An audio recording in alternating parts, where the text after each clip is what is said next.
여러분 안녕하십니까? 시사쇼 이것이 정치다의 윤정호입니다. 윤석열 정부 출범 이후 첫 국정감사가 오늘부터 시작이 됐습니다. 첫날인 오늘 법사위, 외통위, 국방위 곳곳에서 이 감사원의 문재인 전 대통령 서면 조사, 윤석열 대통령 순방 외교 등을 놓고 치열한 공방과 파행이 거듭됐습니다. 자, 이런 가운데 북한이 오늘 일본 열도를 통과하는 중거리 미사일을 발사했습니다. 한층 수위가 높아졌다는 분석인데요. 조만간 핵실험도 있지 않을까 이런 관측도 나오고 있습니다. 자, 국정감사 이슈 토론 바로 이어가도록 하겠습니다. 어서 오십시오. 네, 윤석열 정부 첫 국정감사 여야가 곳곳에서 충돌을 했습니다. 자, 주요 장면을 한번 모아봤는데요. 어떠신지 한번 직접 보시죠.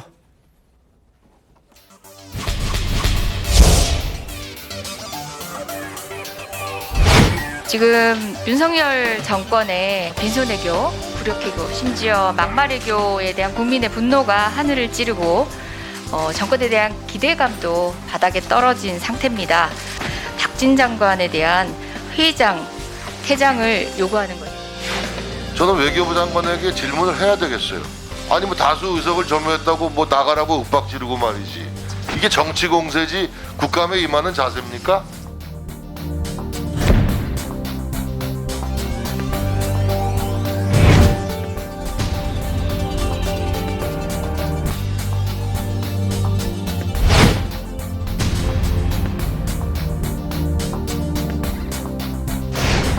윤석열 정부 출범 직후에 감사원은 대담하게도 문재인 전 대통령에 대해서 칼끝을 겨누고 나섰습니다. 무례할 뿐 아니라 모욕을 주기 위한 전형적인 정치 감사입니다. 민주당이 오른손에는 이재명 대표를 위한 방패, 왼손에는 문 전 대통령을 위한 방패를 들고 국감에 임하는 것에 대해서 안타깝습니다. 그 누구라도 법 앞에 평등하게 감사원 조사와 수사를 받는 것이 법치주의와 민주주의의 기본 원칙입니다.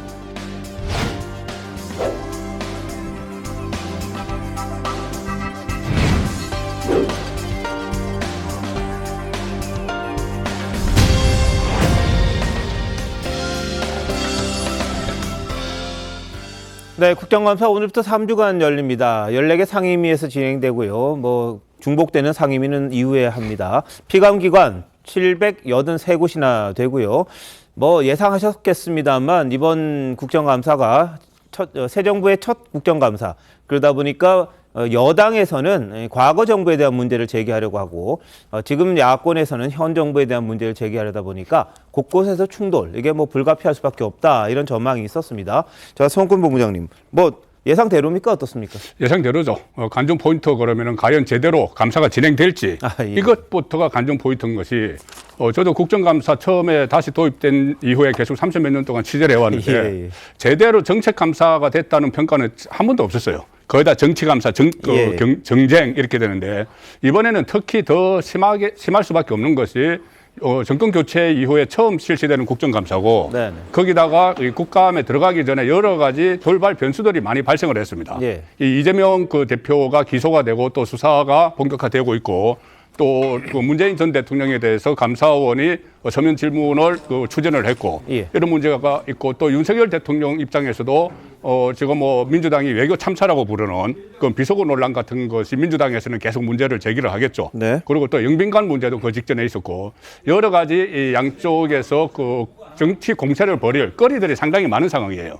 거기다가 3주 동안 진행되는 동안에 또 어떤 변수가 생길지 모릅니다. 여러 가지 또 이재명 대표와 관련해서 사법 리스크도 여전히 있는 것이고 국민의힘도 지금 제대로 이 지도부가 운영이 될지 네네. 지금 이준석 전 대표에 대해서 추가 징계 이야기가 6일에 또 윤리위가 열리고 또 가처분 심리 결과가 언제 나올지 몰라요. 내일 나올지 모레 나올지 모르는 이런 모든 것이 지금 혼돈 상태이기 때문에 네. 과연 정책 감사를 지금 기대하기는 어렵게 됐다. 아마 상당히 큰 여야가 충돌하는 그런 국정감사가 될 것 같아요. 알겠습니다. 저 신지원 의원님 국정감사 해보셨잖아요. 네. 할 때마다 어떻습니까? 그때 느낌? 그러니까 결국 거기서 이제 실력이 입증이 되는 거예요. 예. 그러니까 지금 민주당은 윤석열 정부의 5개월을 공격하려고 할 것이고 국민의힘은 문재인 정부의 7개월을 공격하려고 할 것인데 각각 공격의 표적은 다르죠. 근데 그 공격을 통해서 어느 정도 국민들에게 소구력 있는 성과를 내는가 네.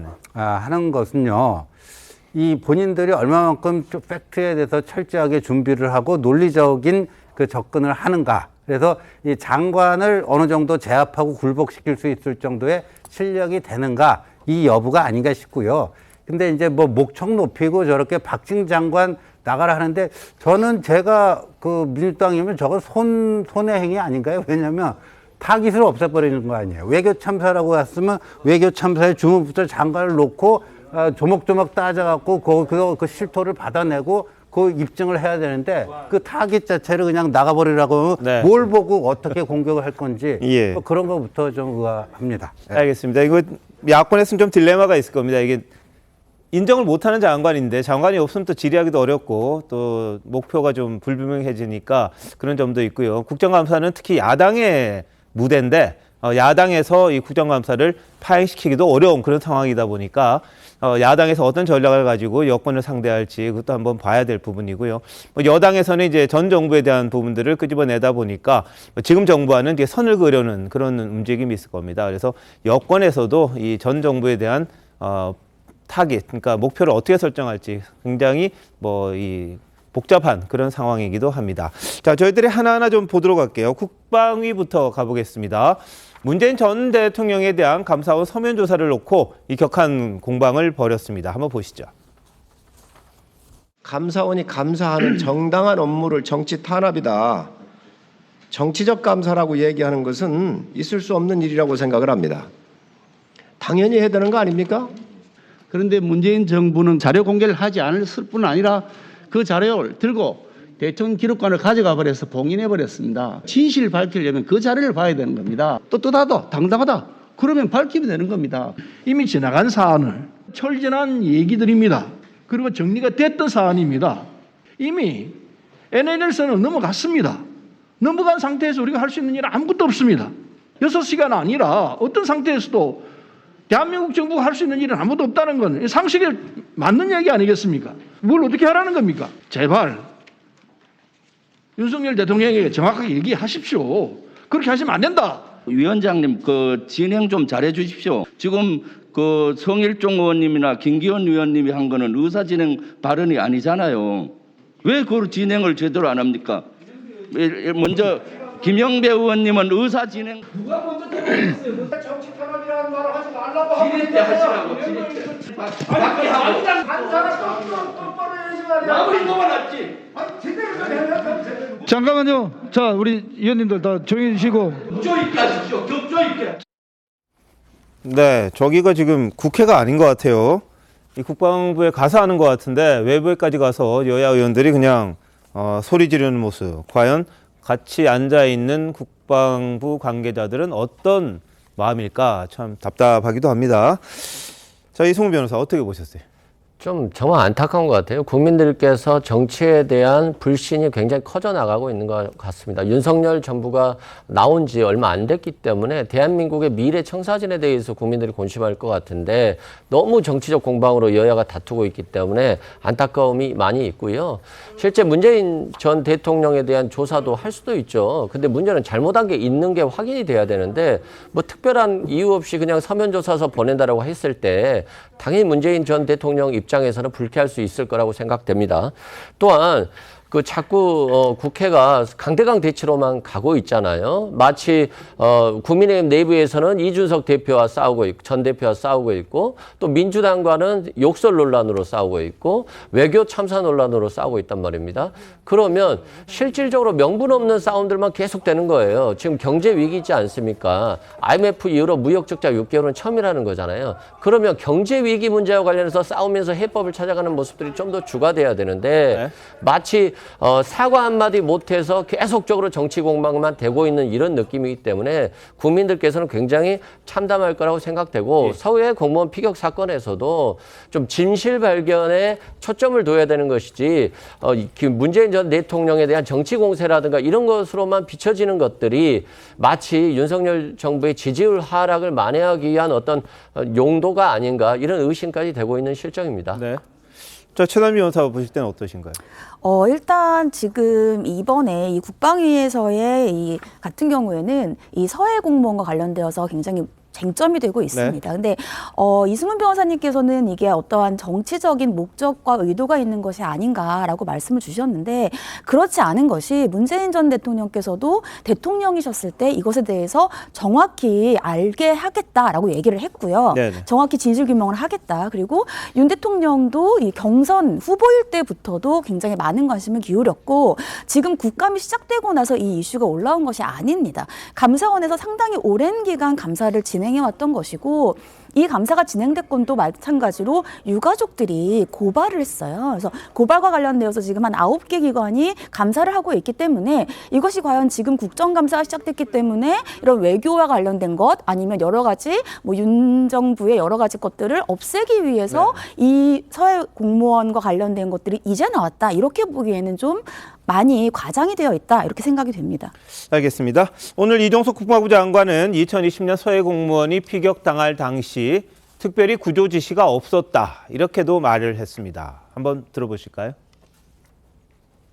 9월 22일 오후 6시 36분인데 첩보복을 했는데 그걸 서면으로 했습니다. 거기에는 분명히 추락으로 추정된다는 문구가 들어있습니다. 장관님 맞죠? 예, 그렇게 알고 있습니다. 예. 그리고 생존을 확인한 다음에 그 최종적으로 그분이 돌아가실 때까지 대통령 혹은 안보실장, 국방장관을 통해서 구조 지시가 내려간 것이 있습니까? 특별히 구조 지시는 없었던 걸로 제가. 9.19 군사합의에 보면 개별 인원과 선박, 함정, 항공기 등이 기관 고장, 전환 등으로 상대 수역에 들어갈 경우 인도주의적 협력을 위해 상대방에 즉시 통보한다. 그에 맞춘 조치를 우리의 당당한 권리로서 행사했어야 되는 거 아닙니까? 그 부분에 대해서는 좀 아쉬운 점이 있는 것은 사실입니다. 또 유엔사 관련은 정전이 채널을 통해서 북측에 요청할 수도 있었죠. 네, 그렇습니다. 안 했죠. 예. 정리 안 되면 우리나라 방송이 있지 않습니까? 북한이 다 보고 있을 테니까 전달됐겠죠. 네, 근데 그런 거 전혀 안 했죠. 네, 그렇습니다. 그래서 이것은 사실상 간접 살인이나 살인 방조와 마찬가지다라고 하는 생각을 저는 가지고 있는 것인데 저는 이 국면에서 문재인 전 대통령께서 계속해서 무례한 짓이다, 불쾌한 짓이다 하고 있으니 그러니 참으로 안타깝다는 말씀드리는데 적어도 국방부 장관으로서는 대한민국 국민의 생명을 지키지 못한 것에 대해서 정중하게 이 자리에서 사과를 해 주시길 바랍니다. 예, 의원님 말씀에 공감을 합니다. 예. 공감할게요. 안타깝게 생각을 합니다. 네, 이종섭 장관은 대한민국이 서해 피격 공무원에 대해서 아무것도 하지 않았다라는 점을 지금 인정을 한 그런 셈입니다. 그리고 안타깝게 생각한다. 이렇게 국민들에게 다시 한번 사과를 했는데, 자, 송 국무장님 이거 어떻게 봐야 됩니까? 그러니까 일단 그 당시 상황을 다시 보면은 북한에서 그 함대 사령부에서 그 현장에서 그 우리 그 공무원을 그 사살한 그쪽과 계속 연락을 취하는 것이 우리 이쪽에서 감청이 다 됐죠. 감청이 됐으면은 그때 어떤 식으로든 북한이 경고를 했어야 돼요. 그때 남북 관계가 2020년에 좀 어려워지면서 남북 직통선은 끊어졌다. 그래서 나중에 선이 없어서 통신선이 없어서 그렇게 못했다고 하는데 실제로는 그때 유엔사를 통한 것도 할 수 있었고 조금 전에 그 국회에서 국감에서 나왔지만은 방송을 통해서 그렇게 해서 우리가 이것을 인지를 하고 있다는 것을 우리 정부가 우리 공무원이 지금 사지에 놓여 있다는 것을 인지를 하고 있다는 것을 계속 시그널을 줬어야 돼요. 시그널을 줬어야 됐는데 그런 그 행동을 하지 않았고 또 그 이후에 그것을 수습하는 과정에서도 상당히 처음에는 어떻게 표류를 했다고 했다가 이것을 그때 상당히 그 문재인 대통령 입장에서는 종전선언에 상당히 목을 매는 상황이었어요. 그리고 유엔에서 그거 화상으로 연설을 하는 그것도 좀 예정이 돼 있었고 그러니까 어쨌든 북한의 눈치를 보느라고 상식적으로 지금 보면은 취해야 될 행동 심지어 그때 어떤 뭐 전력 자산을 전개를 해서 좀 위협을 해야 된다는 그런 이야기까지 나왔었는데 그런 조치들을 전혀 취하지 않았기 때문에 그때 당시 국방부 장관은 거기에 대해서 뭐 문제가 없었다, 또 통신선이 없었다 이렇게 하지만 지금 국방부 장관은 그때 당시의 기록들 같은 것을 다 보고 이야기를 하겠죠. 그냥 이야기하는 것이 아니고. 그러니까 그때 너무 북한의 눈치를 봐서 허술하게 대응했다. 그것을 지금 국방부 장관이 이야기하고 있는 거죠. 알겠습니다. 박수민 전 비서관은 어떻게 생각하세요? 뭐 한 생명이 이제 돌아가신 일이기 때문에 안타까운 마음을 네. 금할 수 없다라는 말씀 먼저 드리고 시작을 하겠고요. 다만 그런데 제가 바로잡고 싶은 것은 이것이 북한에 대한 뭔가 눈치 보기라든지 북한의 뭐 심기를 거스르지 않으려고 우리 정부의 대응이 늦었다라고 보는 것은 과도한 프레임이라고 생각합니다. 왜냐하면 실제로 제가 이 사안을 뭐 군 관계자가 아니기 때문에 모든 것을 정확히 알지 못하지만 제가 파악했던 그리고 들었던 당시 당으로부터 보고를 받았던 사항 중에서는 아무래도 이렇게 우리 국민이 넘어갔고, 그러니까 북한으로 넘어갔고, 그리고 그 과정 가운데에서 북한이 뭐 군끼리 북한 내부에서 네. 뭐 무전을 주고받고 이런 사안들을 파악했던 우리 군의 그 첩보 채널 자체가 굉장히 보안 사항이었고, 그리고 도청, 감청을 통해서 우리가 북한군의 정보를 얻고 있었던 그 어떻게 보면 안보 자산이죠. 안보 자산인 셈인데 그 채널에서 들은 정보들을 북한 측에 바로 공개하고 행동을 취하는 것은 결국에는 우리 군이 그동안 몇 년 동안 쌓아왔던 안보 자산을 무너뜨리는 일이었고, 그 채널에서 들은 단어 자체를 공개하는 것만으로 북한은 지금 남한에서 우리 북의 정보를 이러이러한 채널을 통해서 알고 있구나. 그렇다면 그때부터 그 시점부터 북한은 그 모든 채널을 다 리셋할 것이 예상되는 네. 상황이었습니다. 그렇기 예. 때문에 쉽게 어떤 행동을 취하거나 어떤 정보를 들었으니까 북한에다가 무언가를 요구하기는 안보 상황으로도 굉장히 어려웠다라고 저는 파악하고 있습니다. 네. 근데 그건 뭐 그거하고 전혀 상관없는 일이고요. 아까 우리 9.19 군사 합의도 김기현 의원이 얘기했지만 그것만 갖고도 그 문재인 정부의 성과라고 얘기하는 거 아닙니까? 그래서 이 서해 공무원 피격 사건, 이건 크게 보면 두 가지입니다. 민주당이 이게 세월호 7시간 가지고 얼마나 많은 정치적 그 공세를 취했습니까? 예, 나중에 특조위까지 만들어서요. 그 상당한 혈세를 쓰면서 그걸 다 했습니다. 그런데 이게 우리 측에서요. 우리 해수부 공무원 이대준 씨가 북한 수영 내에서 생존해 있다는 것을 최초로 확인한 것이 오후 3시 30분이고요. 총격 사망한 것이 9시 40분입니다. 그 6시간. 그러니까 이 이대준 씨 6시간, 세월호에 7시간이 있다면 이 이대준 씨 사건에는 6시간이 있는 겁니다. 그 민주당이 말이죠. 세월호 7시간 동안 박근혜 대통령은 도대체 뭐 했냐 갖고 무슨 청와대에서 구술했는지 누구랑 만났는지 있지도 않은 거 다 허위 사실 가지고 얼마나 정치 공세를 해야 됐습니까? 그렇다면은 문재인 대통령은 이 6시간 동안 뭐 했답니까? 그리고 문재인 대통령에게 서면 보고가 된 것이 6시 30분입니다. 그리고 3시간 10분 후에 사망을 합니다. 문재인 대통령은 이 3시간 10분 동안 도대체 뭘 하셨습니까? 하는 게 가장 기본적인 거고요. 아무것도 안 했다라는 게 지금 확인이 된 거 아닙니까? 아무것도 안 했다라는 거. 그리고 통신선이 없었기 때문에 할 수가 없었다는 것도 거짓말로 다 드러났습니다. 이게 그러고 나서 9월 25일에 어떤 일이 벌어지느냐. 북한 통전부가 자신의 명의의 전통문을 보내는데 그거를 국정원장인 당시에 박지원 원장이 갖고 그걸 청와대에 들어갑니다. 그런 선도 살아 있었던 거예요. 예.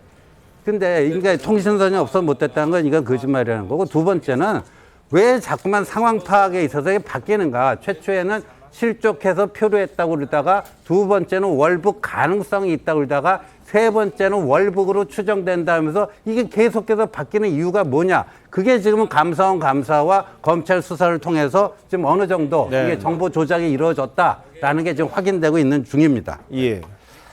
그런데 이게 이제 말씀하시는 거와 좀 다른 의견인데요. 실제 이제 월북했는지 여부가 판단이 돼야 돼요. 우리 감청 정보를 통해서 이 공무원이 월북하겠다라고 하는 의사를 표명했다는 게 감청 정보에 있다는 거잖아요. 그러면 문재인 정부에서 구조 요청을 할 수 있을까요? 월북한 사람에게 구조 요청을 어떻게 합니다? 월북이 아니고 정말로 말 그대로 표류를 해서 북한에 갔는데 북한에서 총살을 할 줄 알면서 예견 가능성도 충분히 있고 그러한 감청 정보가 잡히고 있음에도 불구하고 방치했다. 이건 정말 직무유기입니다. 네.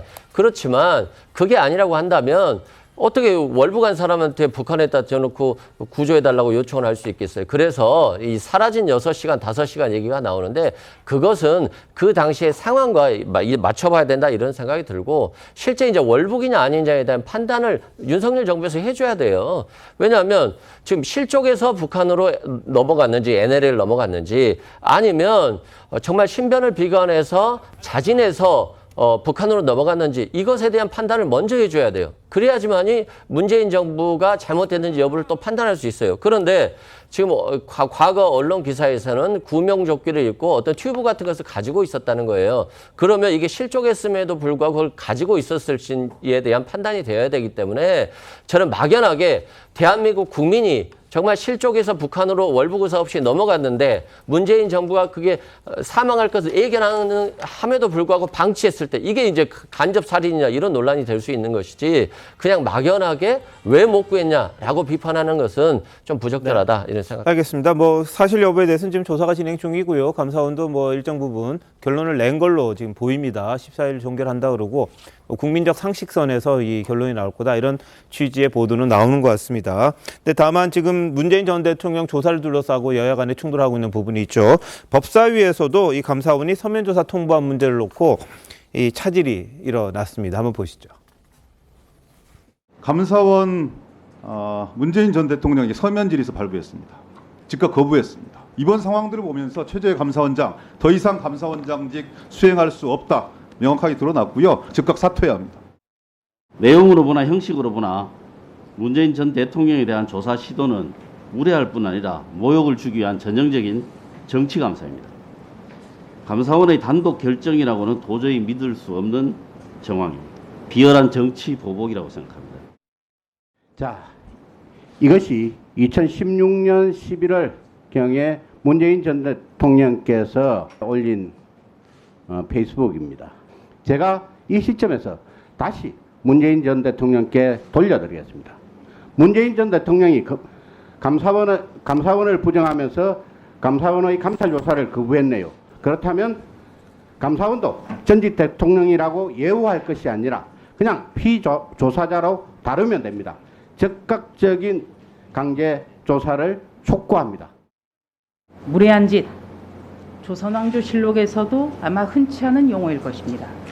아직도 왕이 있는 그런 시대에 살고 있다고 착각하는 것은 아닌지 대단히 안타깝습니다. 최재 감사원장은 문재인 대통령 임기 말에 임명을 강행한 분입니다. 더불어민주당은 알아서 하시면 됩니다.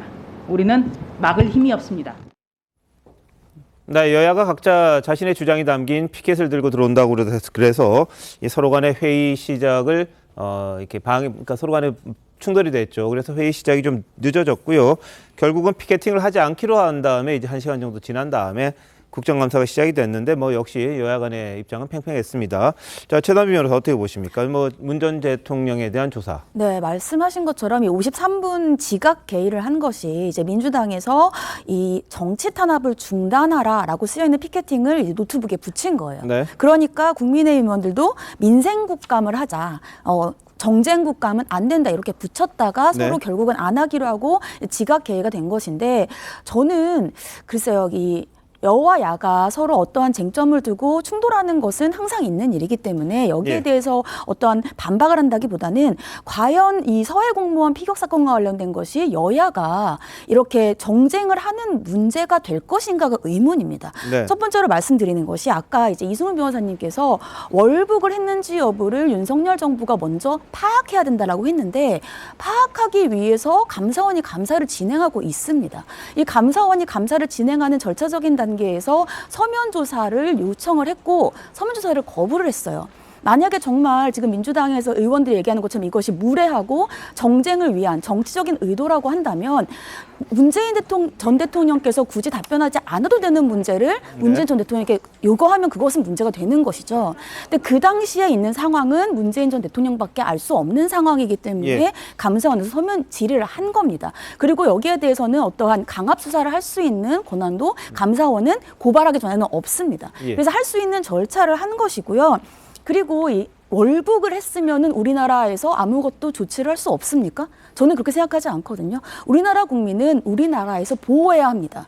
그 어떤 국민이 그 당시에 월북인지 아닌지 아직은 파악되지 못했습니다만 설사 월북의 의도를 가지고 있다 하더라도 우리나라에 있는 어떠한 그 경계선을 넘어서 다른 나라를 갔을 때에 위험에 도사리고 있다라고 한다면 당연히 우리나라 보호를 해야죠. 그리고 그 우리나라 국민을 보호하는 가장 최위에 있는 분이 바로 대통령입니다. 근데 이런 부분에 대해서 질의를 한다는 것 자체 자체가 저렇게 법사위에서 무례하다라고까지 얘기할 정도인가에 네. 대해서는 저는 좀 의문을 가지고 있습니다. 박성민 비서관은 어떻게 보세요?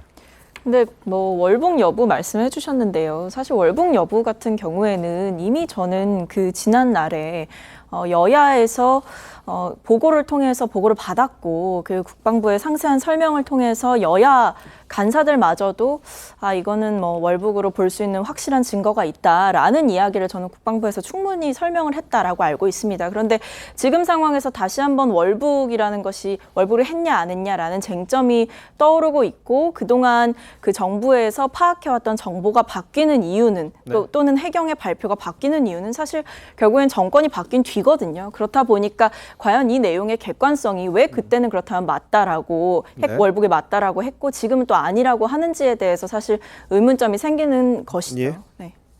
자, 뭐 그 부분은 이제 사실관계에 대한 전제가 다 달라진 거죠. 예전에 이 문재인 정부 당시 이야기했던 부분하고 윤석열 정부가 들어서 새롭게 조사한 내용들이 서로 충돌하는 부분이 있기 때문에 그 진실 여부는 밝혀질 겁니다. 다만 이 진실을 밝히기 위한 과정이라고 감사원은 문재인 전 대통령 조사에 대해서 필요성을 이야기를 했습니다만 문 전 대통령은 불쾌한 마음을 드러냈죠. 참 굉장히 좀 강한 말을 썼습니다. 강한 말을 써서 이 말을 했고 반면에 이 윤석열 대통령에게 이 질문을 했는데 무례한 짓이라는 것에 대해 질문을 했더니 뭐 지금 언급하는 건 적절치 않다 이렇게 그냥 넘어갔습니다. 한번 들어보시죠. 서해공무원 피살 사건의 진상규명을 강조하시지 않았습니까? 그 진상규명 과정에서 그 누구도 예외나 성역이 될 수 없다는 입장에 대해서 대통령님 어떻게 생각하시는지 궁금합니다. 뭐 일반 원칙 아니겠습니까? 감사원이 서면 조사 요청을 문재인 대통령한테 하면서 불쾌감을 표시했다라는 얘기를 듣는데 어떻게 보시는지 궁금합니다. 그래서 뭐 감사원은 헌법기관이고 대통령실과 독립적으로 운영되는 그런 기관이기 때문에 거기에 대해서 대통령이 뭐라고 언급하는 것은 적절하지 않은 것 같습니다. 네, 윤 대통령은 뭐 자신의 입장을 사실 그냥 밝히지 않은 거죠. 그러니까 이 감사원이 알아서 하는 일이다. 좀 선을 그은 측면이 있는데 TV조선의 단독 보도에 따르면 어제 보도한 겁니다. 감사원이 서해 피격 사건과 관련해서 문재인 정부의 새로운 범죄 혐의를 포착한 걸로 지금 확인이 됐다. 그래서 이 검찰에 통보를 한다. 뭐 이런 이야기가 나왔습니다. 뭐 직권남용 혐의라는 것과는 좀 다른 내용이다. 기존에 알려졌던. 그래서 감사 종결한 다음에 검찰 수사를 의뢰할 방침이다. 이 정도로 지금 알려져 있습니다. 어떤 내용인지는 구체적으로 저희들이 아직은 모르는 그런 부분이 있습니다. 이 방향이 어떻게 될지는 모르겠는데요. 결론이 어떻게 날지는 저희들이 알 수가 없습니다만 다만 지난 정부에서 이 탈북을 시도했던 그런 부분이 아니라 북한을 가려고 했던 그런 의도가 아니라 이 실수로 빠졌다가 갔는데 본인이 살기 위해서 그런 자신의 뭐 이름도 이야기하고 그랬던 게 아니냐 뭐 그런 식의 지금 움직임이 있는데 그렇게 날지 아니면 지난번의 결론을 그대로 인용할지 그건 모르겠습니다. 좀 더 살펴봐야 될 그런 부분인데 다만 감사원 서면조사 통보에 대해서 문재인 전 대통령이 무례한 짓이다 이렇게 이야기했던 부분에 대해서 이 고 이대준 씨의 부인 권영미 씨는 상당히 반발했습니다. 뭐라고 했는지 한번 보시죠. 대통령께서는 감사원의 행태가 대단히 무례한 것이다라고 말씀하셨고요. 아무래도 하실 말씀은 많은 듯 보였지만 굉장히 절제하시는 듯한 모습이었고 감사원이 권력의 사냥개라도 된 듯이 이렇게 나서는 형국을 보면서 여러모로 참담한 심정이지 않았을까. 더 구체적인 언급은 없었다고 합니까? 구체적인 언급이 있었는데 말씀드리기는 좀 제한적인 것 같고요. 무례하다는 표현 자체가 국민위에 법위에 군림하겠다는 것밖에 안 되는 거거든요. 본인이 뭔데요? 대통령으로서 현직에 계실 때 국민의 생명을 지키지 못한 것에 대한 뭐 미안하다는 의사 표현을 한번 하지 못할 망정 정말 제가 오히려 무례하다는 말씀 드리고 싶죠. 본인이 최고의 존엄이라고 생각하시는지 모르겠지만 대통령도 곧 국민의 세금으로 국민의 부름으로 일하시는 분이거든요. 예, 자 가족이죠. 유족 입장에서는 굉장히 뭐 오히려 무례한 건 문 전 대통령이다 이렇게 지금 반박을 하고 있는 그런 상황입니다. 어떻게 들으셨습니까? 저도 이 대단히 무례한 짓, 이 대통령이 전직 대통령이 그렇게 표현을 한 거에 대해서 저도 상당히 의아했습니다. 그런데 그렇기 때문에 지금 정가에서는 일부러 그런 표현을 쓴 것 아닌가 이런 이야기까지 나올 정도로 그러니까 지지층 결집을 위한 그 용어 선택 아닌가 이런 말에 나올 정도예요. 그런데 이 부분에 대해서 적절한 대처를 했느냐, 당시 문재인 그 정부 청와대에서. 그리고 이것이 월북이냐 표류냐 이 문제는 지금 세 번째 다뤄지는 거예요. 제일 처음에 2020년 9월에 이 일이 발생했을 때 그런 논란이 있었고, 저번 6월 달에 그 해경과 또 국방부가 또 그동안 자체 조사한 결과로 입장을 바꿨죠. 표류 쪽이 월북이 아니고 표류 쪽이 가깝다는 쪽으로. 네. 그래서 그때 논란이 또 벌어졌고, 이번에 세 번째 또 논란이 벌어지고 있는데, 그러니까 지금 감사원이 감사를 7월 달부터 그 실질 감사를 하는 것은 그런 논란에 대해서 정리를 하기 위해서 감사를 하는 거예요. 검찰 수사와는 또 다른 방향입니다. 감사원은 이 정책 결정 과정에 그 스텝 바이 스텝을 이걸 살펴보고 있는 상황이죠. 예. 그렇다면은 14일 날 이 실제 감사를 끝내고 결과 발표를 하고 네. 그 검찰에 송치할 것을 수사 의뢰할 것을 수사 의뢰를 해야 되므로 그때 당시 대통령인 문재인 전 대통령에게 서면 조사를 요구를 한 겁니다.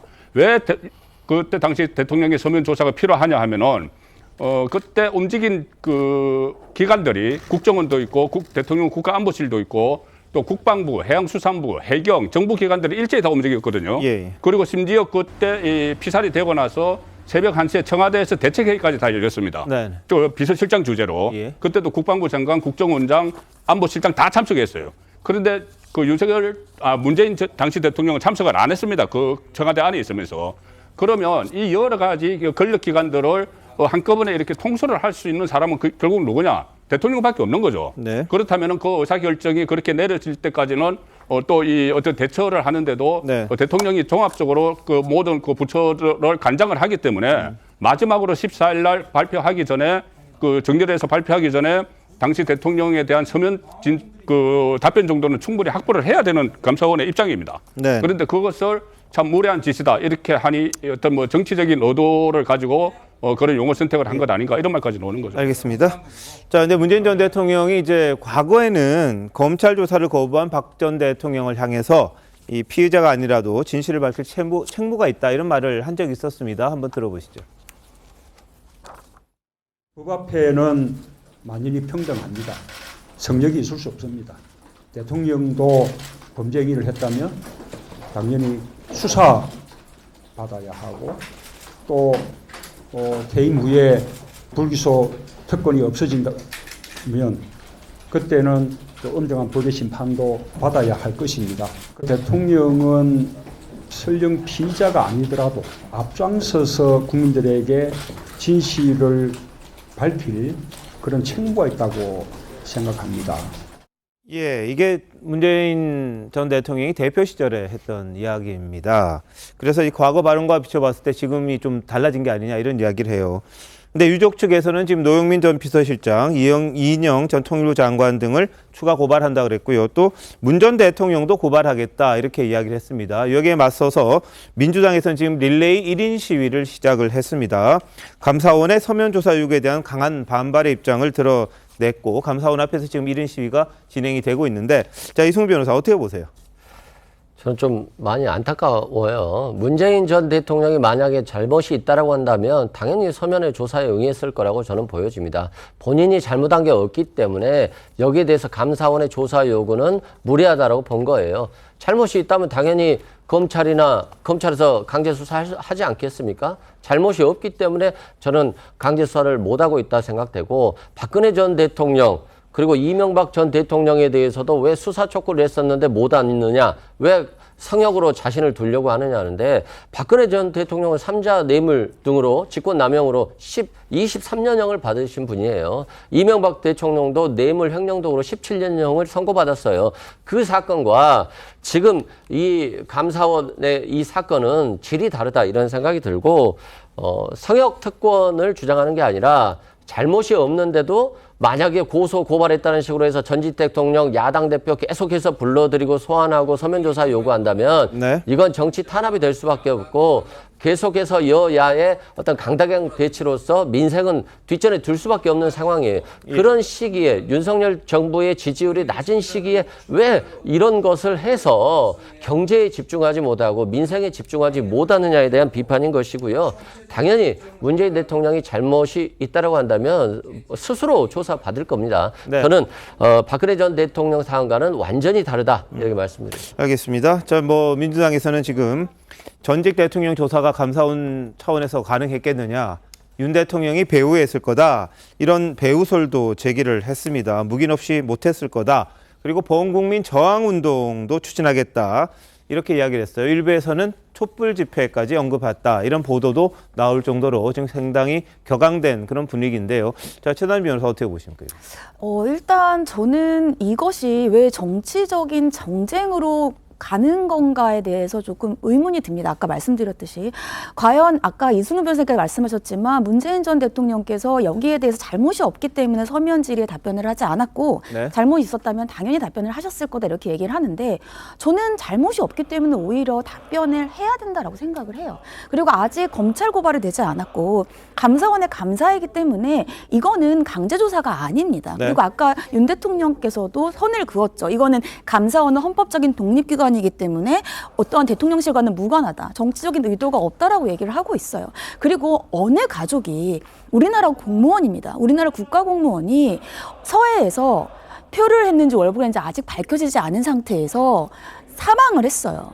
그런 상태에서 아직 시신조차 없는 상태로 2년 만에 지금 장례식을 치렀습니다. 그러면 당연히 유가족 입장에서는 제대로 된 사실 파악을 하고 싶지 않을까요? 근데 그 사실 파악에 대해서 협조하지 않는 것이 과연 전직 대통령으로서 무례하다라는 언급을 하는 것이 적절한 것인지 이 부분은 저는 다시 한번 유가족의 입장에서 그리고 전직 대통령의 입장에서 국민을 보듬는 데 대해서 한번 다시 한번은 생각해보는 게 좋겠다 이런 생각이 듭니다. 네, 반면 여당에서는요, 감사원의 서면 조사를 거부한 문 전 대통령을 겨냥해서 왜 저렇게 과민 반응하느냐, 이렇게 또 이야기를 했습니다.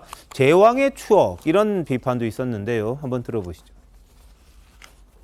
전직 대통령이라고 해서 특권을 가질 수도 없고 저는 응해야 하는 것이 당연하다고 봅니다. 그런데 무례하다고 화를 내신 것을 보고 뭔가 문제가 많구나. 왜 저렇게 과민 반응을 보이는지 모르겠습니다. 불쾌하다, 무리한 짓이다. 민주당 의원을 시켜서 기자회견한 것을 보면 제왕의 그 추억에 여전히 빠져 있는 것 같다. 대한민국 대통령 결코 제왕이 아니라는 사실을 다시 한번 상기시켜 드립니다. 네, 자, 여당에서는 뭐 그냥 받으면 될 걸 왜 저렇게 그러냐, 이런 취지입니다. 자, 일단 박승비 비서관 어떻게 보세요? 그러니까 성역이 없다, 법 앞에 성역이 없다 이런 부분에 대해서는 뭐 저도 의견 동의하는 바지만요. 이번에 문재인 전 대통령께서 입장을 밝히신 그 무례함에는 저는 감정적인 불쾌함뿐만 아니라 이 감사원 감사에 대한 적절성의 의문을 제기하신 것이라고 생각을 합니다. 왜냐하면 만약에 감사원에서 그동안 조사를 계속해서 해왔고 이 서해 사건과 관련해서 문재인 전 대통령을 최종적으로 조사할 만큼의 뭔가 충분한 무언가가 확보가 됐다라고 한다면 이 서면 조사 의 적절성에 대해서는 조금 더 반론이 있을 수 있겠죠. 하지만 서훈, 박지원 전 국정원장에 대한 그 감사원의 조사 시도도 사실 쉽게 풀리고 있지는 않습니다. 왜냐하면 두 전 국정원장들은 이미 검찰을 통해서 수사를 받고 있는 사항이 있음에도 불구하고 지금 이 감사원의 이 출석 요구나 조사에 응할 필요성을 못 느낀다라는 입장을 내면서 사실상 조사에 응하지 않았단 말입니다. 근데 그렇다면 전 이 시점에서 감사원에 좀 의문이 드는 것은 문재인 전 대통령을 통해서 뭔가를 밝혀낸다고 하더라도 그 이전에 이미 윗선 실무진에 대해서는 얼마나 그렇다면 뭔가를 밝혀냈기에 이 과정이 그럼 이 중간 과정이 과연 충실하게 이루어졌다고 볼 수 있느냐라는 의문은 분명히 있을 수 있다고 생각해서요. 급하게 문재인 전 대통령을 이렇게 이 정쟁의 한복판으로 불러낸 것은 저는 결국 감사원이 자초한 일이고 지금 감사원이 감사하고 있는 이 사안들이 정치적으로 굉장히 의도가 있고 표적이 정해져 있다라고 비판을 받을 만큼 감사원이 너무 무리하게 또 급하게 이 감사를 진행하고 있다라는 비판을 좀 드리고 싶습니다. 근데 뭐 감사원이 무리하게 했고 정치적 의도를 가졌고 거의 관심법 수준으로 그렇게 얘기할 수는 있겠지만 이제 결과가 다 입증해 줄 거고요. 이 5명의 전직 대통령이 감사원의 조사를 받았습니다. 근데 이 문재인 대통령 같은 반응은 처음입니다. 그러니까 이명박 전 대통령, 박근혜 전 대통령 그 서면 질의서 수령을 거부했습니다. 그냥 쿨하게 거부했어요. 네네. 그것뿐이지 대단히 무리한 짓이다. 이렇게 뭐 사극의 무엄하도다. 뭐 이런 식의 뉘앙스를 풍기는 이런 발언은 한 적이 없습니다. 네. 그다음에 이재명 대표가 요번에 문재인 전 대통령에 대한 그 서면 조사를 뭐 유신 공안 통치로 돌아가는 것 같다. 근데 거기 이제 그 육사 출신, 군인 출신 대통령이었던 전두환 대통령, 그 요구가 들어오니까 자기 대리인을 통해서 입장을 밝혔어요. 노태우 대통령 서면으로 답변서 보냈습니다. 김영삼 대통령 서면으로 답변서 보냈어요. 그러니까 전직 대통령이 5번의 케이스가 있는데 문재인 대통령처럼 대단히 무례한 짓이다. 이런 표현은 처음이에요. 그러면서 과연 본인이 민주화 세력의 적자고 민주주의를 신봉하는 민주당에 보고 이렇게 얘기할 자격이 있는지 그것부터 한번 따져보시기 바랍니다. 알겠습니다. 자, 지금 막 속보가 하나 들어와서요. 저희들이 미사일 소식으로 좀 넘어가야 될 것 같습니다. 오늘 북한이 오전 7시 13분쯤이었습니다. 동쪽으로 중거리 탄도미사일 IRBM이라는 거를 발사를 했습니다. 이건 ICBM은 이제 뭐 대륙간 탄도미사일이라고 그래서 미국 본토까지 이렇게 넘어가는 겁니다만 이건 그보단 좀 짧은 사거리의 미사일이긴 합니다. 이게 일본 영토를 넘어갔어요. 넘어가서 태평양으로 떨어졌는데 이게 열흘새 5번째 미사일 도발이고요. 최근에 쏜 정상각도 미사일 중에는 가장 비행거리가 긴 미사일이었습니다. 자, 윤 대통령 오늘 발언 먼저 들어보시겠습니다. 북한에서 또 한 4,000km 정도 되는 중장거리 미사일을 일본 열도 위로 발사를 했습니다. 제가 10월 1일 국군의 날에서도 밝혔습니다마는 이런 무모한 핵 도발은 우리 군을 비롯한 동맹국가 국제사회에 결연한 대응에 직면할 것입니다. 네, 합참에서는 일본 상공 통과한 중거리 탄도미사일 비행거리 4,500km, 고도 970km, 그리고 속도가 약 마하 17 이렇게 밝혔습니다. 올해 12월에 발사했던, 올 1월에 발사했던 화성 12형일 가능성도 제기되고 있다. 이런 지금 분석들이 나오고 있는데요. 자, 여기에 대응해서 잠시 전에 들어온 속보입니다. 한미 전투기가 출격을 했습니다. 북한 도발에 대해서 대응 공격 편대군을 형성을 해서 비행을 했고요. 폭격 훈련도 했습니다. 그러니까 북한에 대응해서 한국과 미국의 전투기들이 편대기에서 각각 4대씩 하늘로 올라서요. 이 편대를 구성했고 F-15K 4대, 미 공군의 F-16 전투기 4대가 참가했고 이 중에 이제 한국 공군의 F-15K가 서해 직도 사격장이 있는데요. 거기에 가상 표적에 대해서 공대지 합동 직격탄 JDAM이라고 합니다. JDAM이라는 걸 2발 발사하는 이 정밀 폭격 훈련을 실시했다. 이렇게 잠시 전에 합참이 밝혔습니다. JDAM이라는 건 굉장히 GPS 형식을 이용해가지고 이 목표물 상공에서 직접 공격하는 유도 폭탄입니다. 그래서 1999년부터 이 이라크전, 아프가니스탄 전쟁 이런 데서 다 썼던 거고요. 지난 4월에 미 공군이 대형 선박을 이 JDAM을 이용해서 한 발에 그냥 두동강 내는 일이 있었습니다. 그래서 이 북한의 이 함정 타격에 이런 JDAM이라는 폭탄을 사용할 수 있는 그런 부분인데 굉장히 정밀하게 폭격할 수 있는 훈련을 실시했다. 다시 말해서 유사시에는 뭐 김정일 위원장이 뭐 벙커라든지 이런 것들에 대해서도 이 타격을 할 수 있는 그런 것이라고 봐야 될 겁니다. 그래서 북한이 일본 상공을 횡단하는 중거리 미사일을 쏜 데 대해서 중거리 탄도 미사일을 쏜 데 대해서 우리 공군과 미국이 합동 훈련을 통해서 추가 도발에 대비하면서 북한에 대해서 무력 시위를 한 거죠. 이 북한 미사일에 좌시하지 않겠다 이런 취지로 한 것 같아요. 어떻게 보십니까? 일단 이런 부분이 문재인 정부와 완전히 다른 부분이죠. 그때 문재인 정부 때는 미사일을 쏴도 그냥 이것이 남북 군사 합의 위반이 아니다 이렇게 하고 대응을 안 했습니다. 그런데 박근혜 정부 때는 미사일을 쏘면 우리 국군도 현무를 발사를 같이 했어요. 네. 지금도 이제 그런 상황인데 저번에도 미사일 쐈을 때 같이 대응 사격을 실험을 했는데 예. 지금 한미가 오늘 같이 움직였다는 것에 상당히 의미가 있죠. 왜 그러냐면은 북한이 어제 괌을 겨냥을 해서 그 미사일 실험 발사를 했습니다. 네. 그 중거리 미사일을 괌을 겨냥을 해서 있고 5년 전에 괌을 뭐 포위한다고 해서 그런 예. 그 말이 나왔었죠. 그것을 다시 시도를 지금 하는 그런 상황이기 때문에 또 그렇게 괌을 겨냥한 이유가 있어요. 이번에 최근에 그 한미 그 군사훈련이 끝났죠. 연합훈련이 끝났고 연합훈련에 미국의 핵추진 항공모함까지 왔습니다. 레이건호가 왔고 또 최근에 그 한국, 미국, 일본이 대잠수함 합동훈련을 했어요. 그러니까 한미가 같이 지금 그 훈련을 하니까 북한 쪽에서 괌을 겨냥을 한 그 미사일 실험 발사를 한 거죠. 그렇게 되니 이 한국과 미국 양쪽도 그러면 거기에 대응을 해서 네. 한미 그 양국이 같이 군사 작전을 전개를 한 그러면 그 맞대응을 하겠다. 앞으로도 네, 네. 뭐 핵실험이 있든지 하면은 같이 맞대응을 하겠다는 그런 의지를 밝혔다는 점에서 오늘 조금 전에 그 보여준 그런 모습은 상당히 의미가 있죠. 자, 일본에서는 오늘 난리가 났습니다. 신칸센이 중단이 됐고요. 그리고 일본 일부 지역 주민에 대해서는 대피령까지 내려졌습니다. 그리고 기시다 총리는 북한의 미사일 발사는 폭거다. 이렇게 강하게 비난하는 목소리를 냈고요.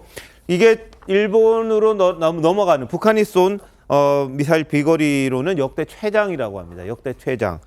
그래서 한 4,600km 정도 된다고 일본에서는 추정하고 있고요.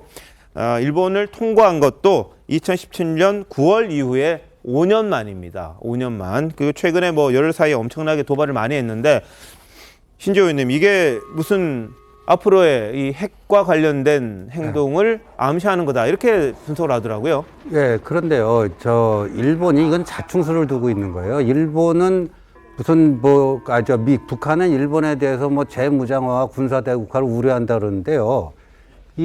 제가 공부한 일본은요, 전후에 평화헌법에 빠져가지고요. 예. 좀 안보 좀 불감증 이런 게 있었던 나라인데 그거를 일시에 바꿔준 사건이 아까 자막에서 나왔어요. CG에 나왔는데 1998년 8월 31일 일본 상공을 넘어가는 대포동 미사일을 발사한 게 그때 그 일본의 나중에 방위성 장관을 하는 분이 뭐라고 했냐면은 그 메이지 유신을 일으켰던 그 미국의 페리 제독이 끌고 왔던 흑성과 같은 역할을 북한의 대포동 미사일이 할 것이다 했는데 그 이후에 일본 국민들의 이 안보 의식 자체가 굉장히 바뀝니다. 그러면서 평화헌법도 좀 개정하는 쪽으로 가야 되지 않냐 이런 논의도 활성화되고, 그러니까 오히려 북한의 저런 도발이 일본의 재무장화라든가 군사력 증강을 오히려 촉진시키고 있는 거예요. 그리고 오늘도 저는 저게 이제 북한의 저게 이제 자충수가 될 거라고 보는데, 아무 대응을 안 했던 문재인 정권 때 같으면 자충수가 안 되는데요. 윤석열 정권 하에서는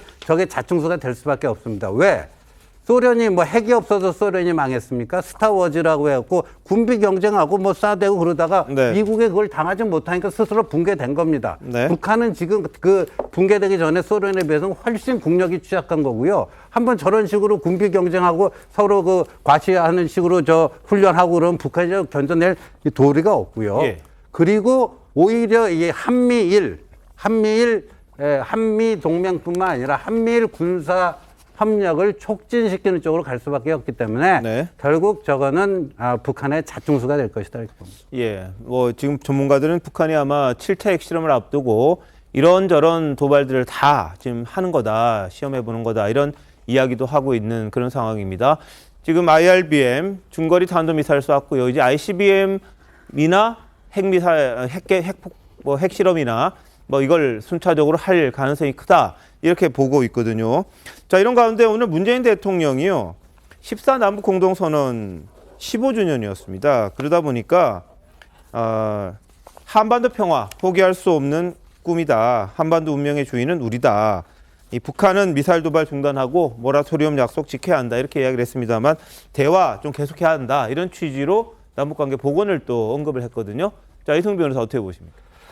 저는 뭐 윤석열 정부가 이런 한미일 군사훈련을 통해서 북한의 미사일 대응 체제를 갖추는 것 그 자체에 대해서는 찬성을 합니다. 다만 전쟁이 전쟁에서 승리하는 것보다는 전쟁이 없는 평화가 훨씬 더 국민들에게 이익이고 생명을 아끼는 길이다. 이런 말들이 많이 있지 않습니까? 그런 측면에서 저는 북한은 관리의 대상이에요. 북한이 뭐 붕괴되는 게 한반도에 유리하냐? 그러진 않지 않습니까? 북한을 잘 관리하고 관리해야지만이 우리 한반도에 평화가 올 수 있기 때문에 윤석열 정부에서 이런 한미일 군사 동맹을 통한 적절한 대응도 좋습니다만 대화 채널을 가지고 있느냐도 굉장히 중요한 거거든요. 그것이 곧 평화로서 연결될 수 있고 북핵 위기를 고조된 북핵 위기를 좀 누그러뜨릴 수 있기 때문에 이번에 공무원 피격 사건에서도 문재인 정부를 향해서 대화 채널이 있는데 왜 대화를 하지 않았느냐라고 하고 있습니다만 마찬가지로 윤석열 정부도 강대강을 통한 한반도의 어떤 국방력을 지켜낼 수도 있겠습니다만 반대로 군통신선이라든가 한라인이라든가 또는 국정원과의 한라인 등이 살아있는지 그래서 이런 군사적 위기들을 대화로서 해결할 수 있는 능력까지도 갖춰야 된다는 점에서 저는 국방력 강화와 더불어서 한미일 군사동맹과 더불어서 대화 협의 채널도 꼭 윤석열 정부가 가져야 되는 숙제다라고 말씀드립니다. 알겠습니다. 오늘 뭐 국방위에서도 이 부분에 대한 언급이 나왔습니다만 잠시 뒤에 한번 다시 말씀드리기로 하고요. 오늘 통일부가 오전에 이 남북 공동연락소 간에 정례 통화가 이루어지지 않았다. 그래서 뭔가 일이 있을 거 아니냐 뭐 걱정을 했대요. 그런데 다행히 저녁에는 통화가 됐다고 합니다. 그래서 일단 남북 간의 연락은 계속 이어지고 있는 그런 상황입니다. 자, 다시 국정감사로 한번 돌아가 보도록 하겠습니다. 이재명 대표가 지금 국방위 소속이 됐습니다. 그래서 민주당에서 이제 주장했던 대통령 집무실 이전 비용과 관련해서 이런저런 의혹들을 세세하게 또 언급을 했습니다. 이 대표도 직접 질문에 나섰는데, 자, 국방위에서의 데뷔전 어떤지 한번 보시죠. 대통령실 이전하느라고 국방부 관련 부대들 온 동네 옮겨 다녀야 되죠.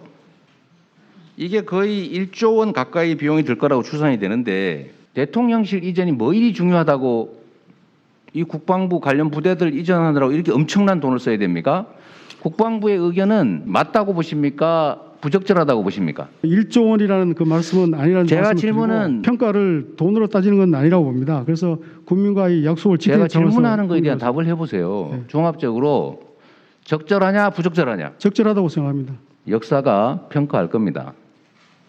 이런 게 결국은 안보를 희생하면서 국력을 훼손하고 국민에게 피해를 입히는 것입니다. 자식들한테 부끄러울 수 있습니다. 국방장관께서 적절하다고 얘기하는 부분은 이 정말 경악스럽습니다. 양심의 손을 놓고 생각해보라고. 이게 도대체 가능한 일이냐고. 역사에 다 남는 기록이에요, 이게. 비용들을 줄이려고 온갖 짓을 다 하고 있습니다. 국방부 예산이 청와대실로 넘어가고 있는 이 상황, 이건 분명히 국가재정법 위반입니다. 이 문제에 책임을 져야 할 사안이 올지도 모르겠습니다. 내가 장관을 아끼기 때문에 하는 이야기입니다. 국가재정법을 준수해야 된다는 의원님 지적에는 적극 공감합니다. 저희들 또 기재부하고 협의해서 승인을 다 득한 후에 국방부에서는 이제 이 대통령실 이전과 관련한 질문을 이재명 대표가 했어요. 보안 예산까지 대통령실 쪽으로 옮겨가는 게 적절했느냐 이런 취지의 이야기를 했습니다만 국방부 측은 또 거기에 대해서 반박을 했습니다. 자, 박선민 비서관 어떻게 보셨어요? 그러니까 이게 지금 예산 문제가 계속해서 지적이 되는 네. 거죠. 왜냐하면 애초에 윤석열 대통령은 이번에 청와대를 옮길 때, 청와대를 용산으로 옮길 때 496억만 든다라고 이제 설명을 하셨지만 사실 그 뒤에 이제 이번 국정감사뿐만 아니라 그동안의 언론 보도를 통해서도 계속해서 몇백억이 넘는 돈이 496억 이후에도 계속 쓰였다. 그리고 실제로 영빈관을 신축하는 문제 이런 부분까지도 금전적으로 계속해서 문제가 됐던 것이거든요. 왜냐하면 그것이 다 국민의 세금이기 때문입니다. 그리고 이번 국감에서 특히 이번 국방위에서 지적되고 있는 부분은 아무래도 군사 안보에 있어서 계속해서 이렇게 부대들이 옮겨 다닌다는 것은 결국에 거기 드는 실무진의 노력도 있는 것이고 시간도 있는 것이고 비용도 있는 것인데 과연 그렇다면 그 시간 동안에 우리가 안보 공백이라든지 군사 관련된 문제가 생겼을 때 제대로 대응할 수 있겠느냐 이런 여러 가지 부작용을 우려해서 문제 제기를 하는 것으로 보이고요. 전 그래서 아까 1조는 사실이 아니다라는 국방부 장관의 말보다 이런 지금 국방부가 계속해서 연쇄 이전을 하고 있고 그 내부에 계속 연쇄적인 효과가 일어나고 있는 이 상황을 적절하다고 본다라고 대답할 수밖에 없는 네. 국방부의 상황이 사실 좀 애처로운 심정입니다. 그래서 네. 사실 국방부 입장에서는 얼마나 내부에서는 저는 불만이 들끓겠나라는 예. 생각이 들거든요. 왜냐하면 국방부 장관이야 나와서 이제 대통령이 결정한 사안이다 보니까 좋게 얘기할 수밖에 없겠지만 사실 국방부 청사로 이제 이전한다, 그러니까 용산으로 대통령실 이전한다 했을 때도 제가 듣기로는 그 국방부 공무원들이 주말에 나와가지고 밤샘 잠도 못 자고 막 짐 싸고 그랬었거든요. 그러니까 그런 것들이 지금 계속해서 군부대에도 일어나고 있고 여러 가지 국방부와 관련된 사안에서도 일어나고 있다라고 한다면 이 연쇄적인 효과가 긍정적인 연쇄 효과가 아니라 부정적인 연쇄 효과가 대통령실을 무리하게 이전함에 따라 발생하고 있어서 지적할 수밖에 없는 문제다라는 말씀 드리고 싶습니다. 알겠습니다. 자, 근데 이재명 대표는 국방부 예산에 대한 지적도 했어요. 어떤 말들이 오갔는지 이재명 대표의 데뷔 전의 평가는 어떤지 한번 직접 보시겠습니다. 예산안을 보니까 삼축 체계와 관련된 신규 사업들이 거의 반영된 게 없어요. 말로는 삼축 체제 얘기를 하면서 실제로 신규 예산으로 거의 편성되지 않는 거는 이것도 역시 말로만 한 거 아닙니까? 신규 사업은 사업 타당성 조사가 끝나야 예산 편성이 가능합니다. 여튼 신규 사업이 거의 없는 건 맞죠? 아닙니다. 선행 그 사업 타당성 조사를 하고 있기 때문에 그것이 끝나는 대로 바로 현재 예산에 신규 사업이 거의 없는 건 팩트 아닙니까? 현재는 그렇지만은 연말까지 제가 물어보면 현재 그렇다예요. 네. 왜 딴 얘기를 하십니까? 네. 연말까지 추가하도록 하겠습니다. 온 국민이 보고 계시잖아요. 네. 질문에 답을 하세요. 신규 사업이 거의 없다. 맞잖아요. 추가하게 될 겁니다. 예. 정말 자꾸 이러실 겁니까? 그래서 결국 깡통 안보 아니냐라는 지적들이 가능하다는 말씀을 또 드립니다. 의원님 그럼 그걸 포함시키려면 저들 절차를 위반을 해야 됩니다. 제가 질문 중입니다. 이미 내년도 예산이 국회로 넘어와서 국회에서 심의하고 있습니다. 현재는 안 들어있지만 남은 기간 동안 포함을 시키도록 협조를 구하겠다 이 말씀을 드린 겁니다. 아니 예산이 넘어왔는데 뭘 또 협조를 구합니까? 이미 국회에서 심의하고 있는데 그렇게 안일하게 국방 전력을 운영합니까? 아직 기회는 있는 것으로 제가 이해를 하고 있습니다. 저는 진짜 장관님이 위증할까 봐 불안해요.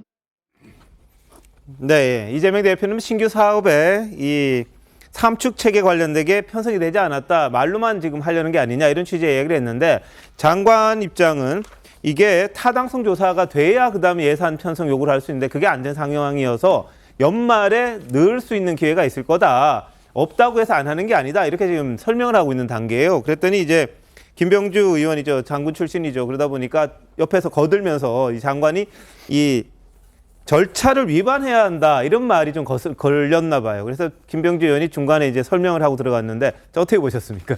이것은 이재명 그 대표가 초선 국회의원 된 지 얼마 안 됐죠. 그래서 이 예산 시스템을 잘 몰라서 생긴 일 같은데 예산은 이렇습니다. 일단 그 기재부가 각 부처 예산을 한 5월 정도 되면 다 그때부터 통합 받아요.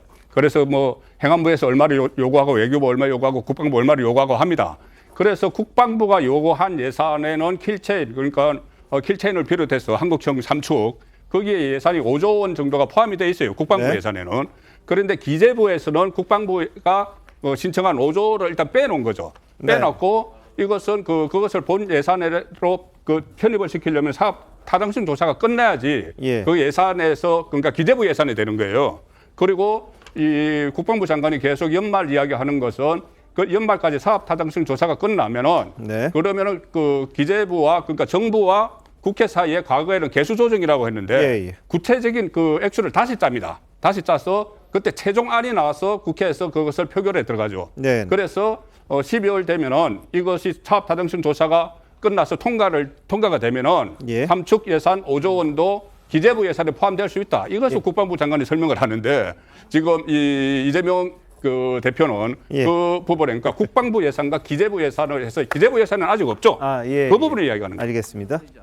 근데 저는 이 예산 편성 관련해서 좀 국방부 장관의 이야기가 이해가 조금 안 됐던 것이 사실 국회에서 예산을 심의할 때는 뭐 여기 계신 분들이 더 잘 아시겠지만은 이제 신규 예산에 애초에 신규 예산이 들어와 있어요. 그것에 대한 증감과 감액을 이제 심사를 할 수 있는 것인데 지금 제기하고 있는 것은 애초에 항목 자체가 없다라는 문제 제기를 하는 것 아니겠습니까? 근데 그런 데에 대해서 좀 딴소리를 하신다라는 생각이 들고요. 왜냐하면 항목 자체가 들어와 있어야 신규 예산을 이 정도는 너무 금액이 적다라는 비판을 한다든지 아니면 너무 많은 것 아니냐라는 판단을 할 수가 있는 것인데 애초에 항목 자체가 없으면 국회에서 심의할 수 있는 부분이 없는 것 아니겠냐. 그리고 실제로 마지막에 이제 국회를 거쳐서 마지막에 예산이 확정되는 시점에는 사실 신규 예산이 들어가기 어렵기 때문에 저는 그런 부분을 지적했다라는 말씀을 좀 드리고 싶습니다. 근데 저는 이제 예산 편성 문제와 별도로요. 전 이재명 대표가 저렇게 삼축 체계 예산을 걱정해 주는 거에 대해서 대단히 저는 쌍수를 들고 환영을 하고 꼭 저 약속을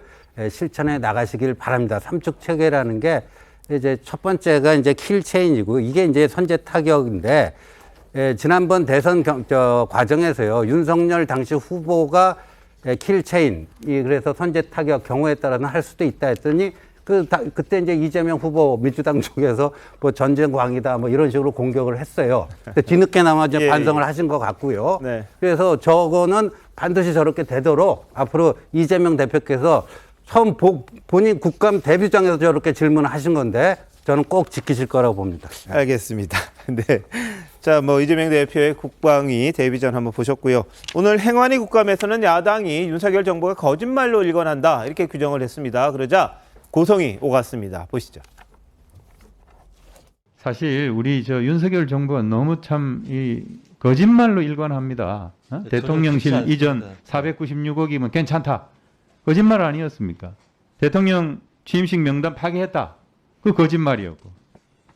다 사실 대통령께서 저렇게 욕설하고 비속어 논란 일으키는 말을 하셨음에도 불구하고 기억이 안 난다. 그 거짓말을 누가 믿습니까?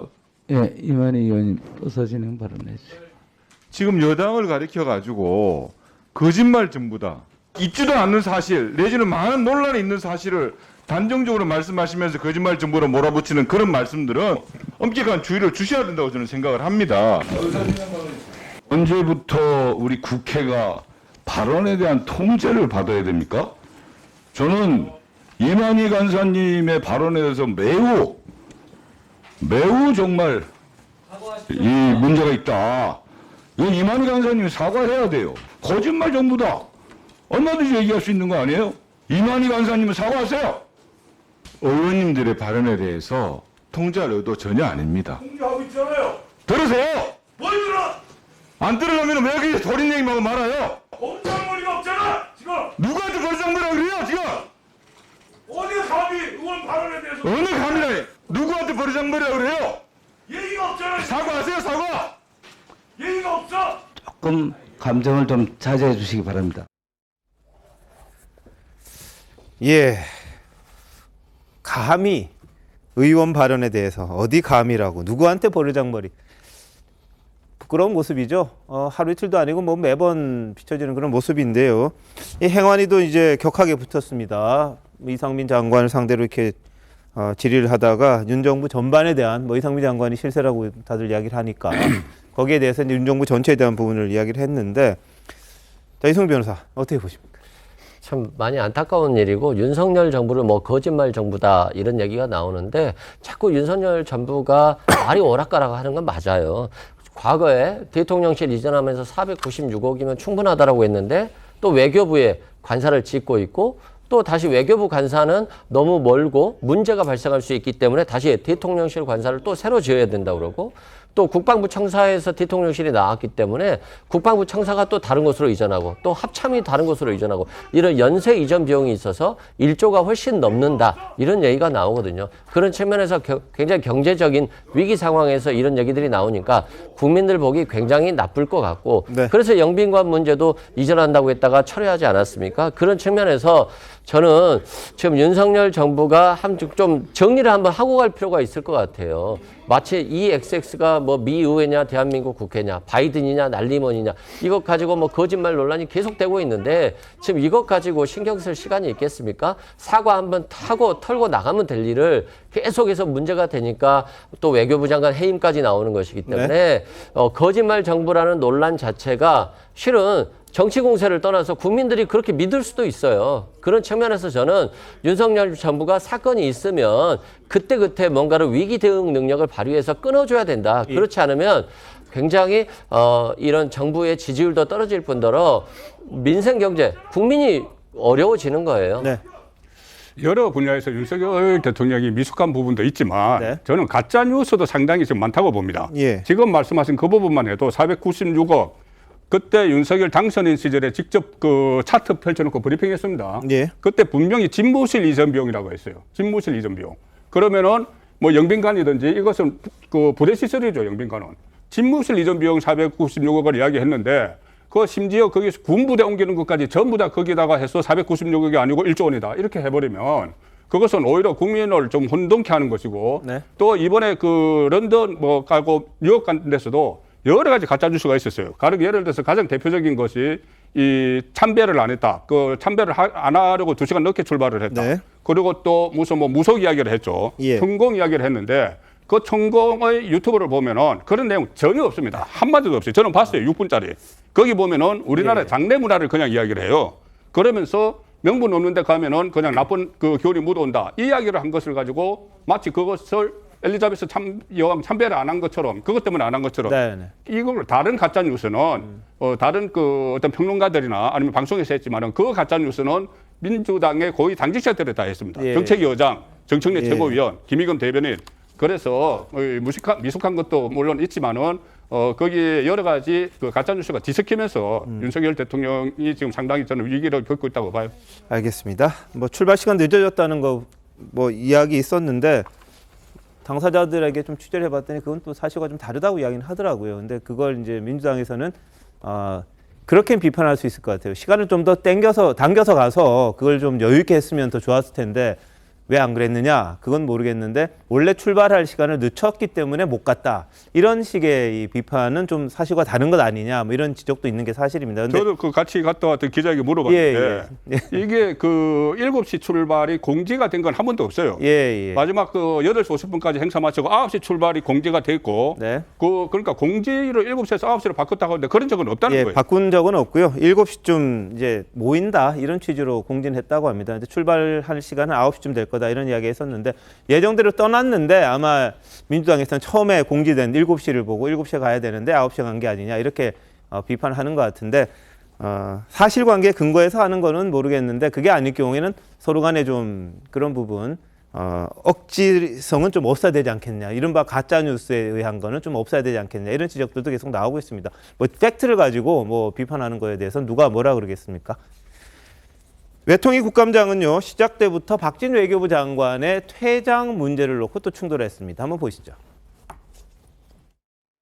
지금 윤석열 정권의 빈손외교, 굴욕외교, 심지어 막말외교에 대한 국민의 분노가 하늘을 찌르고 더불어민주당은 국민의 의사를 받아들여 국회에서 해임 건의안을 통과시켰습니다. 박진 장관에 대한 회의장, 퇴장을 요구하는 것이 더불어민주당의 입장입니다.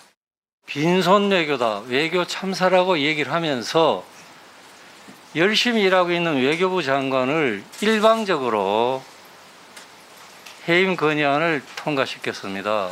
저는 이것이야말로 정치 참사라고 생각합니다. 박진 외교부 장관이 소상히 국민들에게 설명할 기회가 반드시 주어져야 된다고 생각합니다. 박진 장관은 스스로 사선 출신의 의회주의자입니다. 국회에서 가결한 것을 이렇게 깡그리 무시하고 그대로 앉아서 국정감사를 받겠다라고 하는 것은 언어도 아니고 스스로 사퇴를 하는 것이 맞고 이번 국정감사장에서는 퇴장을 해주시는 것이 예의다라고 생각합니다. 우리 의원들 개개인이 헌법기관이에요. 저는 외교부 장관에게 질문을 해야 되겠어요. 정치 공세로 나가지 마세요. 1년에 한 번 하는 국정감사를 이렇게 난장으로 만드실 겁니까? 예, 알겠습니다. 아니, 국정감사를 이렇게 난장으로 만들 거예요? 지금 이 상태로 국감이 진행이 안 되고 서로 정치적인 주장만 난무하는 그런 상황이기 때문에 정회를 선언하겠습니다. 네. 해임 건의안이 가결됐기 때문에 장관을 받아줄 수 없다. 이게 야당의 입장이었고요. 그러다 보니까 서로 간에 충돌하다가 30분 만에 정회를 했습니다. 박 장관은 말을 하고 싶었는데도 기회는 주어지지 않았어요. 자, 최단 변호사 어떻게 보셨습니까? 일단 이 여와 야가 보는 방향이 굉장히 다릅니다. 지금 현재 야당 같은 경우에는 앞서서 이재정 의원이 얘기한 것처럼 외교 참사다 이렇게 정의를 내리고 있는 반면에 여당과 대통령실에서는 이번에 순방과 관련되어서 굉장히 많은 이익을 갖고 돌아왔다 이렇게 얘기를 하고 있어요. 그리고 이번에 지금 이제 국감이 일어났는데 해임 건의안이 이제 거대 야당이기 때문에 통과가 됐습니다만 이 대통령께서 이걸 거부를 하셨단 말이죠. 그러면 사실상 강제력은 없습니다. 그럼 현재도 장관이죠. 그러면 이 국민의힘 의원들 같은 경우에는 해당 장관을 상대로 해서 여러 가지 질문을 하고 싶은 경우도 많을 텐데 그러한 질문까지도 과연 거대 야당이라는 권한을 가지고 그러한 이 현재 여당의 의원들의 질문권까지도 박탈해야 되느냐 이 부분은 저는 좀 의문이 들고요. 그리고 아까 초반에 이제 저희 신주여 전 의원께서 말씀하셨지만 오히려 저는 이제 야당 입장에서는 정말 이것이 외교 참사라고 생각한다면 저는 오히려 박진 장관에게 질문을 함으로써 어떠한 것이 문제인지를 부각시키는 것이 현재 야당의 입장을 더욱더 반영하는 것이 아닐까 이러한 생각이 들고 오히려 지금 퇴장이라 이런 것들은 국감을 제대로 하지 않는 정치 공세라 보는 것이 맞지 않나라는 생각이 듭니다. 자, 오전에는 제 장관 참석 문제 때문에 그랬고요. 오후에는 윤 대통령 이른바 이 뉴욕 발언과 관련해서 영상을 트느냐 마느냐 이걸 가지고 또 충돌을 했습니다. 보시죠. 이게 지금 영국에서 우리 한국 외교를 칭찬했다라고 하는 우리 정부와 여당 측의 주장에 대해서 실제로 영국 BBC가 어떻게 방송을 하고 있는지 어떻게 얘기를 하고 있는지를 알아보기 위해서 했던 영상인데 우리 한국 국회에서만 상영을 하면 안 된다 이런 건 좀 너무 무리하지 않습니까? 한번 다시 처음부터 한번 소리를 다시 한번 넣어서 틀어주세요. Yoon Suk-yeol offended American politicians this week. How? You're all thickos, he said. Mr. Yoon was caught on mic in New York using a Korean swear word to criticize Republican members of the US Congress who wouldn't back President Biden. What was Yoon's excuse for using the expletive? It's true. Mr. Yoon's office told reporters that he'd been referring to his own countries. Hasn't really thought that one through, has he? Yeah. A White House official said that after hearing the South Korean president swear, Joe Biden was shaken. 우리 해임안이 가결된 장관님, 저 영상을 보시면서 이게 영국에서 우리 한국 외교를 칭찬하시는 것으로 보이십니까? BBC에서 하는 시사 풍자 프로그램으로 보입니다. 네. 근데 영국의 공식적인 반응은 시사 풍자 프로그램이 아니고 영국의 외무장관이나 또 주한 영국 대사가 한 이야기가 영국의 공식적인 반응이라고 생각합니다. 그러니까 뭐 저게 실제로 영국의 여론이고 영국 국민들이 보는 반응이다. 이건 아마 전 세계가 마찬가지일 거고요. 네. 자, 저 영상을 틀었어요. 뭐 박진 장관 이야기했습니다만 뭐 정통 BBC 뉴스는 아니고요. 아마 시사풍자 프로그램 같습니다. 거기서 이제 서로 웃고 하는 건데 어떻게 보셨어요? 제가 봤을 때는 저게 이제 우리나라로 따지면 이제 개그 콘서트 같은 거라고 봐요. 근데 개콘을 보고 개콘에서 개그맨들이 여러 가지 시사풍자를 하는데 저게 이제 그 MBC가 저희 입장에서 보면 자막 조작한 그거를 팩트라고 전제로 하고 지금 발언들을 하는 거 아니겠습니까? 그런데 저걸 가지고 영국의 그 여론이다 하는 것 자체가 난센스고요.